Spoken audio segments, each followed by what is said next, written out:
Le chanteur américain est monté sur scène ce vendredi pour chanter son titre Streets of Minneapolis. Bruce Springsteen a expliqué avoir écrit cette chanson en réponse à la terreur d'État régnant dans la ville où Ronnie Good et Alex Pretty sont morts ce mois-ci. La légende américaine du rock Bruce Springsteen est monté sur scène ce vendredi 30 janvier pour interpréter sa nouvelle chanson écrite en hommage à 2 manifestants tombés sous les balles de la police fédérale à Minneapolis, ville au cœur de la contestation de la politique anti-migrant de Donald Trump. Le musicien a écrit et enregistré Streets of Minneapolis en 24 heures pour répondre, selon ses termes, à la terreur d'État qui règne dans cette ville du Midwest où l'administration a envoyé des milliers d'agents lourdement armés. Lice, armée privée du roi Trump. Ces agents ont tué 2 citoyens américains à quelques semaines d'intervalle, suscitant une vague de colère à travers le pays.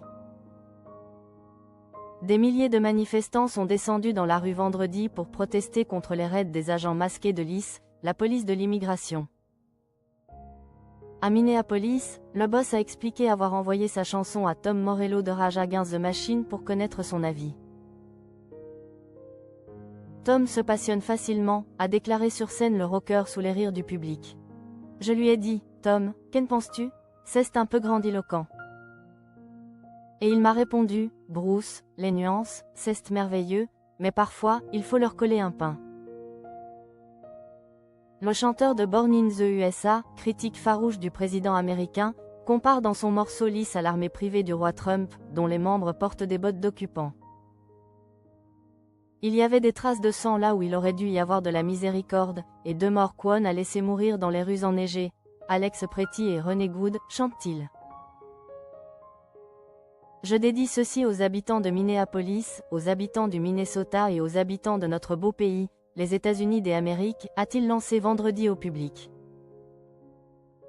En écho à Streets of Philadelphia. La titre de la chanson fait écho à son classique Streets of Philadelphia, écrite dans les années 1990 sur les personnes atteintes du sida et bande originale du film Philadelphia, avec Tom Hanks et Denzel Washington. Bruce Springsteen fait la voix de l'Amérique déclassée ces dernières décennies, vénéré par ses fans pour ses hymnes en faveur de la classe ouvrière, tels que The River et Rosalita. Il a soutenu la candidature de la démocrate Kamala Harris dans la campagne pour la présidentielle remportée par Donald Trump et avait alors déclaré au sujet du milliardaire républicain qu'il se présentait pour devenir un tyran américain. De son côté, Donald Trump le juge très surcoté.